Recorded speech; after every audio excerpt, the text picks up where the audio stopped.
Hello, everybody. Old Buck Dave back again, episode 154 of the Two Old Bucks. Of course, the other old buck is Yeah, old Buck Dell. Buck Dale. Greetings, old Buck Dale. We're still remote from you, still back in Pittsburgh here, enjoying the beautiful September. Things are good. Hey, before we do anything, I want to wish happy birthday to old Buck Tom. Mm-hmm. And we've both known old Buck Tom since our single digits. Tom went to grade school with me, and then of course when we started playing like minor league baseball, that's when you met him. So he's Yeah, been he's with us a forever. So he's been a long time friend. He's a great pal. yeah. Hey, another recognition. I got to visit Vintage Vixen #1 on Sunday. It was so great to visit with Judith, and yeah, we had a nice chat.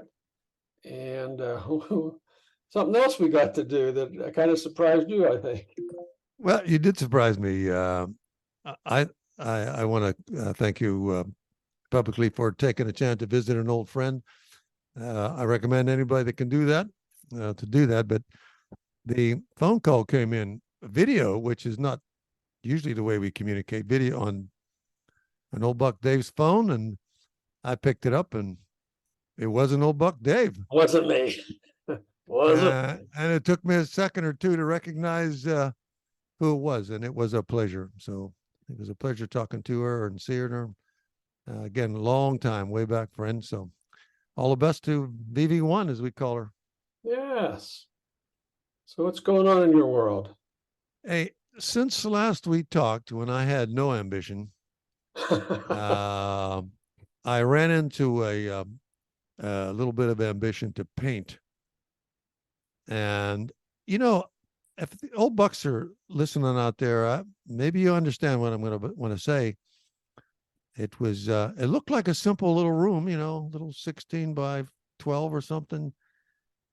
But once you get to the 777 and you add all the stuff that goes into it, all the taking up and putting down and cleaning up and fetching and getting and preparing, I'm telling you, I was beat. Couldn't even hold a pencil at the end of the day. After trying to use the trim brush, you know what that's like. Oh man. Trying to use the trim brush. Little wavery there, a little wavy.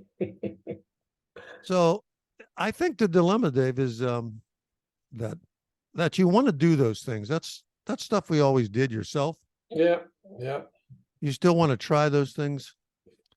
And as a result, you just realize that age is really hindering you. And I wonder when you come to the point where you say, I no longer can do it, and you either have to farm it out or give it up. The room either stays the same color forever, or you have to get somebody to do it. So, yeah, interesting transition. Yeah, well, it's a continuum. Some things we've already given up, and some things we're still game to do. So that's the process, I guess. Yep, that's part of the process. But I had another I thought was interesting. I had to tell you this. Tell me. I'm not a big pizza guy, but you have your favorite. What can I say? You have some you like better than others.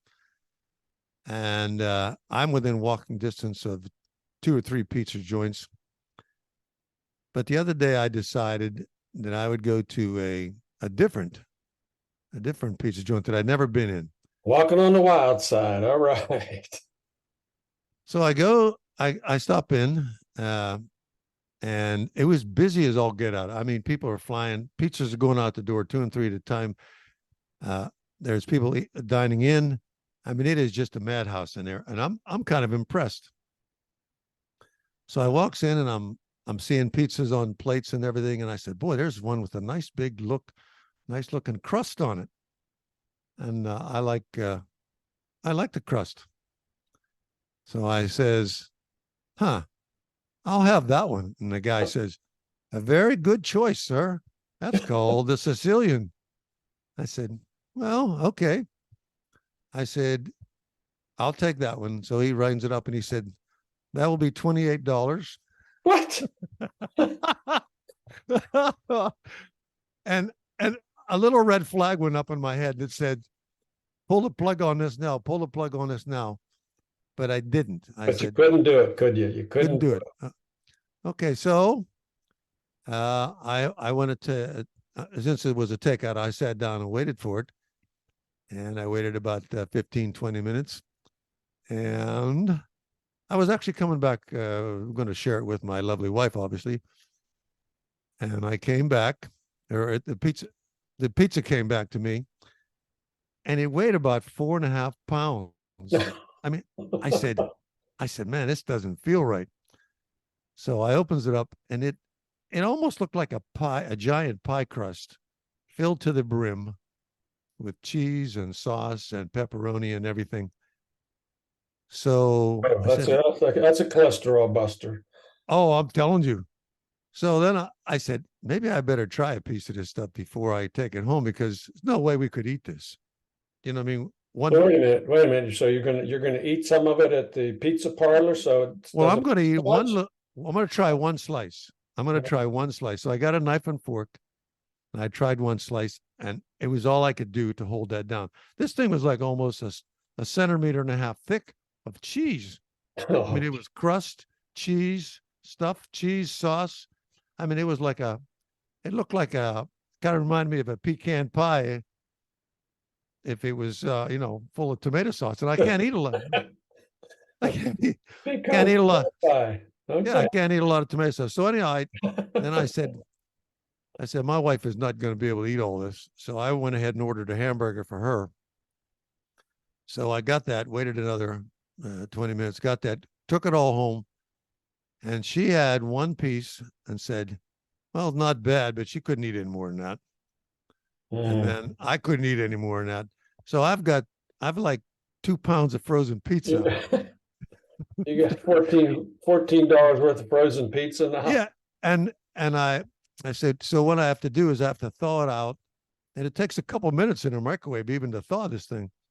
And then just take a little sliver off and I might be able to eat it. But I made a big mistake, I thought it would be like a regular pizza, but so all you old bucks out there that got digestive issues, beware the Sicilian pizza. Beware the Sicilian pizza. Oh man. Hey, let me ask you a question about your microwaving. I just saw something the other day, which I kind of knew, but it stressed it even more. Did you have it on a plastic plate? No, I had it on a paper plate. Okay, all right. I put it on a paper plate, and it still wasn't completely thawed. That just shows you how thick this thing was. But I still have 3.5 slices in the fridge that I'm going to. I'll probably whittle it down over time because I can eat a couple inches of it without having indigestion.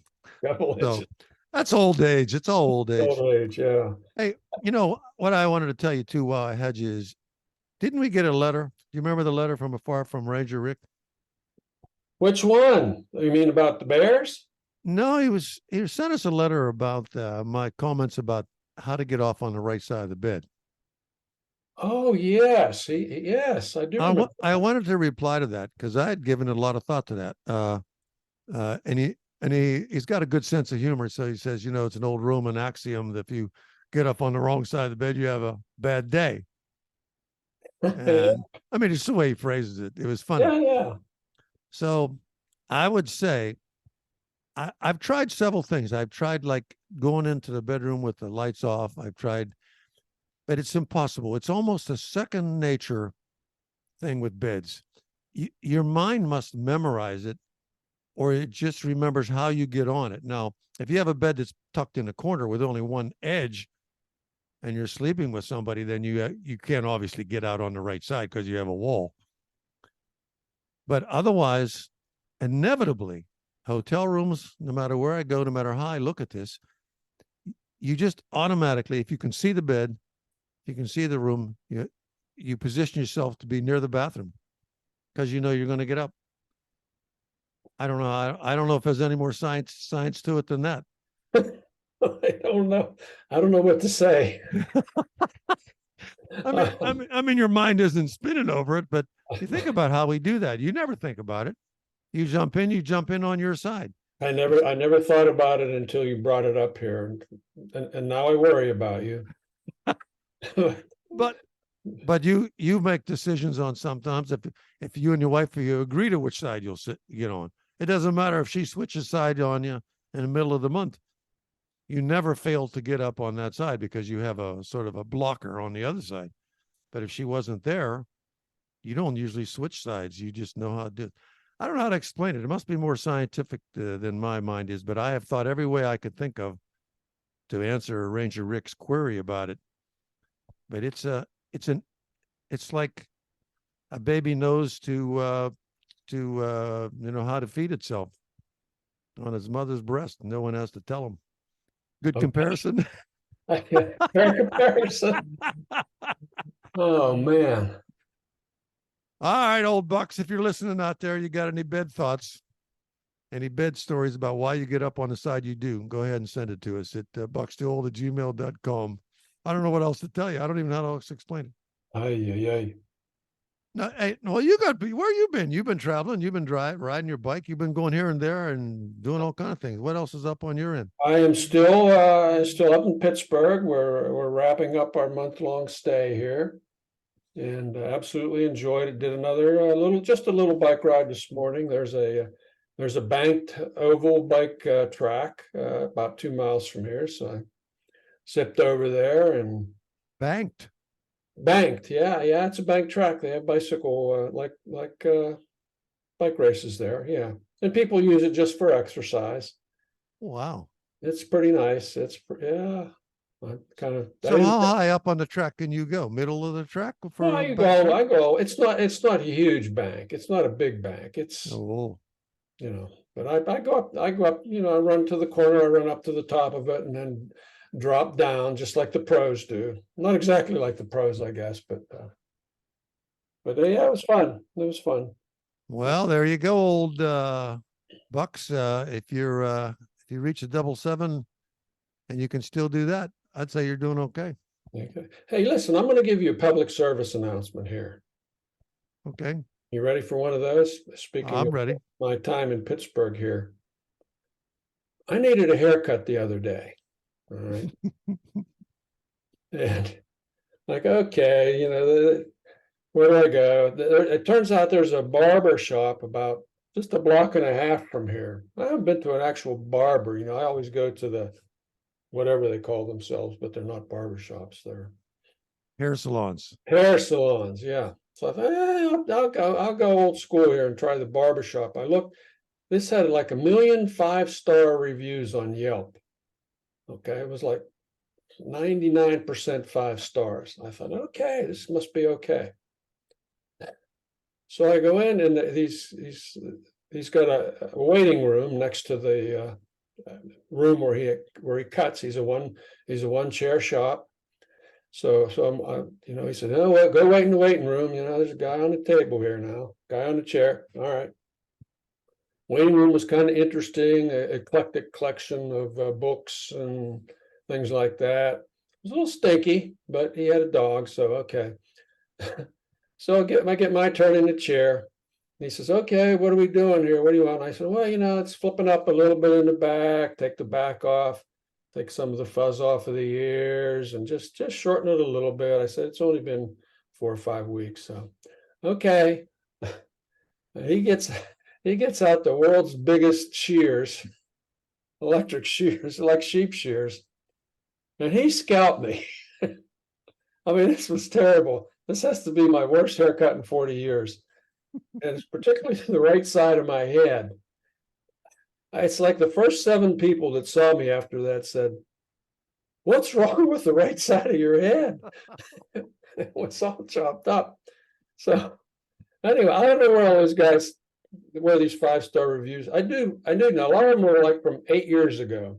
So I think he's maybe gone blind or something. But anyway, that's my public service announcement. Don't believe everything you read on Yelp. Fortunately, this thing's going to grow out someday. Well, I can testify to all our listeners that we generally don't use video, but we did use video today, and I agree.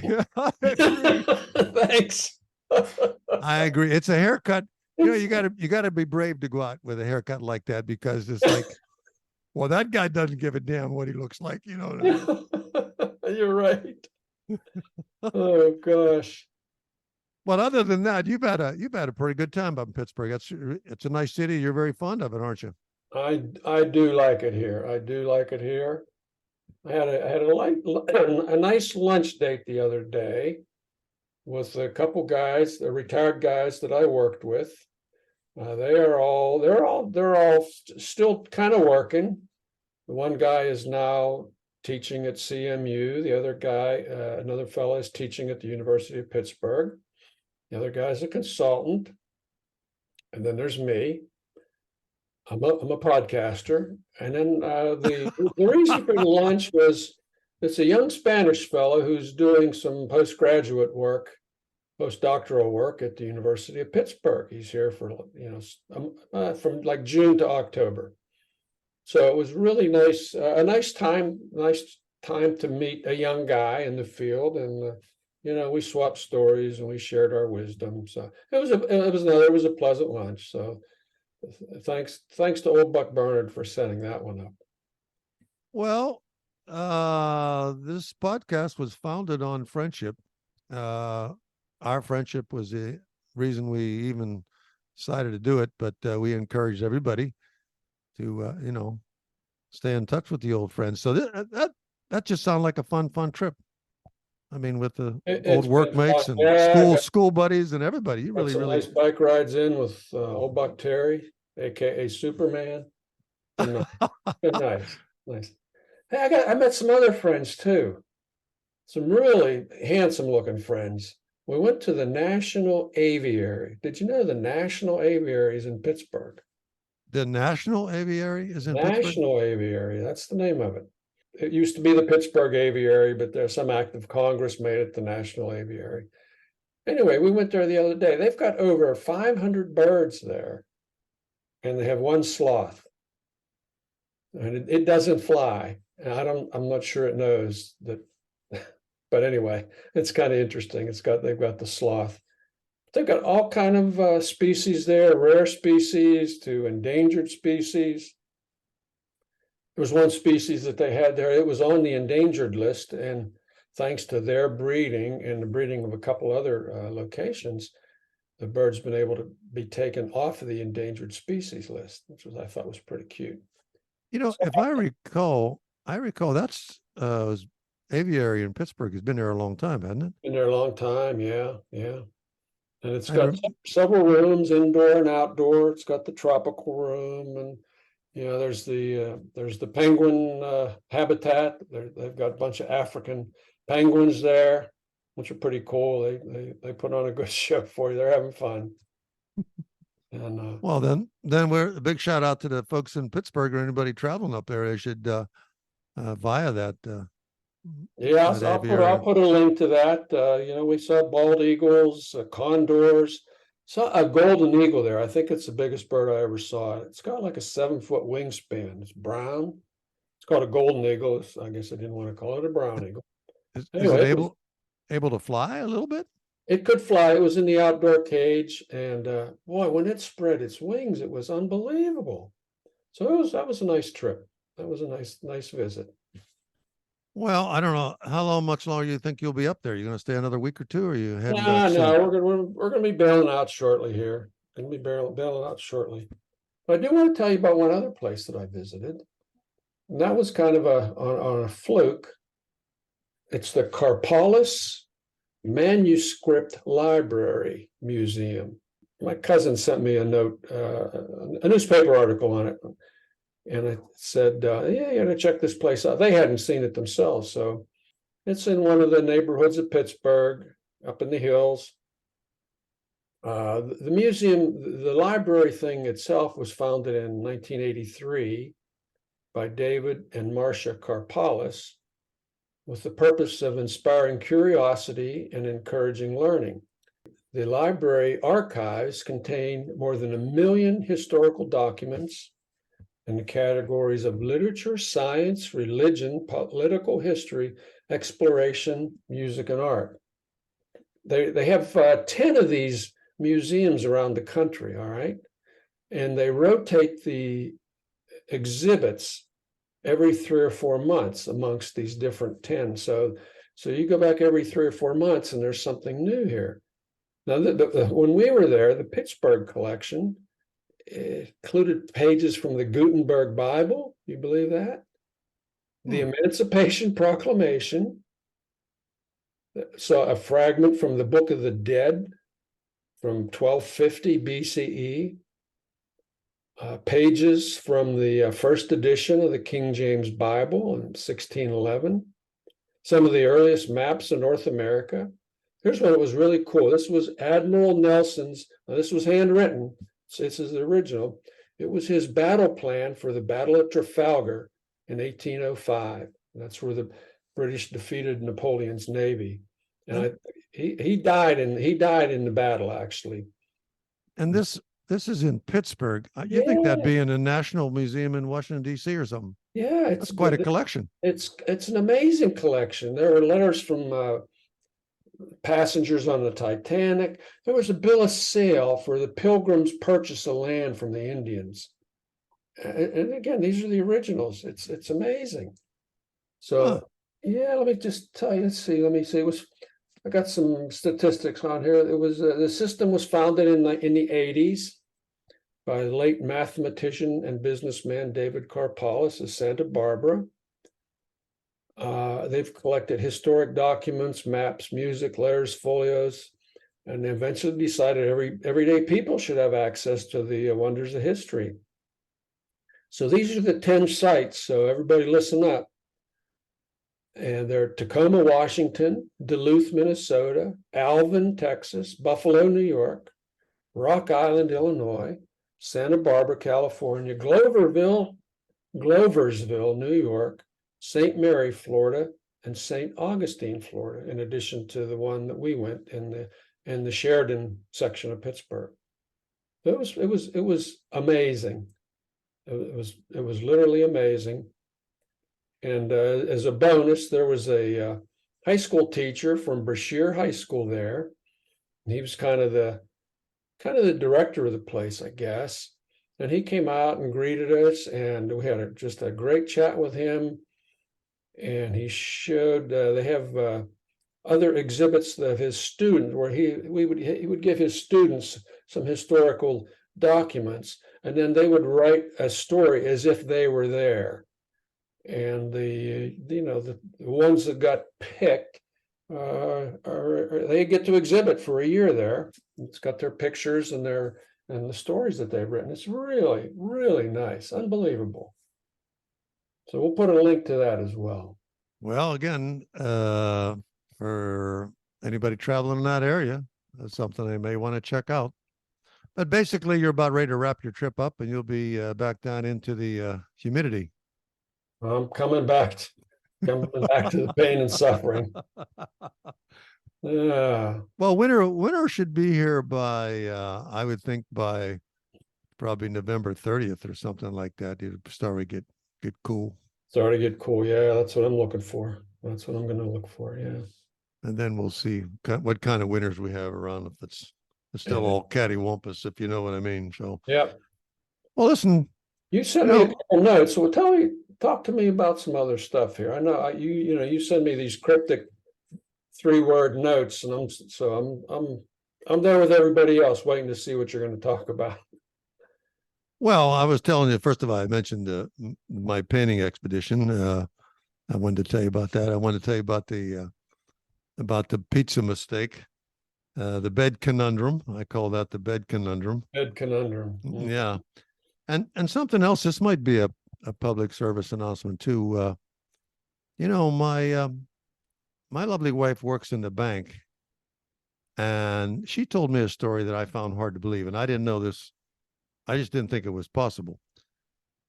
She basically said she had a customer, or has had customers, that have impersonated someone else, and she was able to question who they were when they wanted to withdraw large amounts of money, Mhm. from an account that didn't have a lot of activity, and the data in the account didn't match up to the person, like born in 1923, and standing before her is a person that's would be a 30. person, yeah, would be pretty old. And to make a long story short, so you have somebody know in front of you who wants to withdraw large sums of money from an account that you're pretty sure does not belong to them, Mhm. and in retrospect doesn't. In other words, after an inquiry or a consultation with Right, another bank member, right. you find that this is true, that it was a. So I said, so what do you do? And she says, there's nothing we can do. Generally, the person making this attempt will simply give up. They'll say, well, I'm going home and get some other information. I'll be back later or something. Okay, And so she can challenge the person and say, she doesn't. She doesn't. She just makes. She has to be absolutely certain that what she does is correct. In mhm, other words, that she follows the exact procedure. yeah, So to be double checking things, she'll maybe make a phone call, maybe check with the bank or something.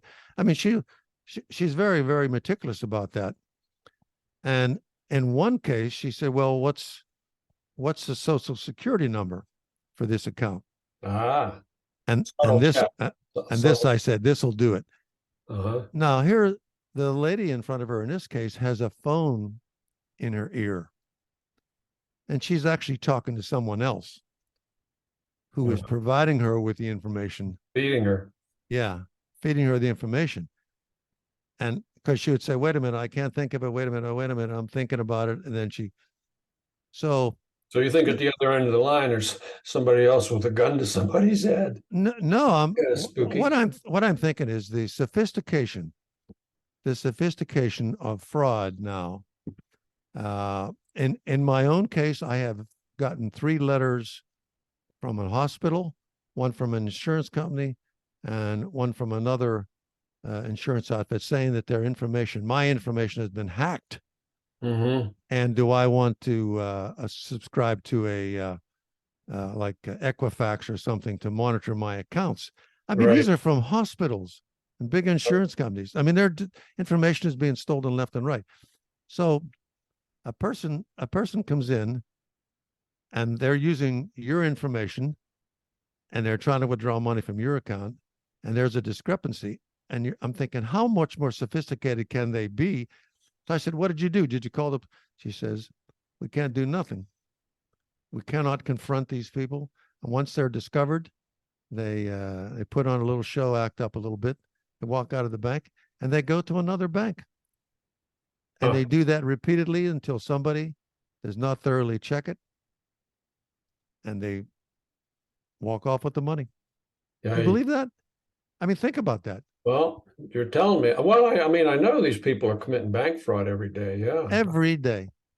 I was absolutely so fascinated. So why don't you have a buzzer and the police pull up and they said, Not they like said, Hollywood. yeah, I mean, she says, there could be a 6 guys out there with machine guns, you know what I mean? Waiting Yeah. outside in the car. So we just say, ma'am, we'll have to verify this before we can do this. And at that point, they don't kick up any more fuss. Mm-hmm. They just part ways. And hopefully, she saves the account of the original account holder, and Yeah. then they try to notify them after that. But you get that, you got to be careful when you get that bank call that it's actually from the bank. Yeah. You know, Yeah. so it's such a vicious circle of verifying who you are that you say all I got to do is try it. I thought I'm just telling you this because I know. Because you got an insider here. Well, it That's happens, and fighting I stuff. feel I said, why don't you? And she says that there's nothing I can do. She says we cannot reach across the counter and say you're lying. If they not Big all they loss. can all she can do is protect the account holder's account to the best of her ability, Uh-huh. and that's her first responsibility. Mm-hmm. And so, if it's questionable, she does her level best. And I suppose I would give a big shout out to all the bankers and tellers and people that work in banks. Thank them for their effort to keep your money safe. I second that. Absolutely. So, Absolutely. anyhow, well, that's all I got to say about that. So, Well, in that case,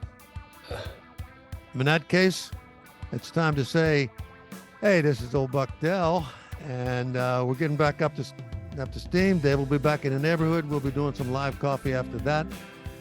We look forward to chatting about all kinds of things. And this is old Buck Dell saying thank you for listening, and we'll talk to you next time.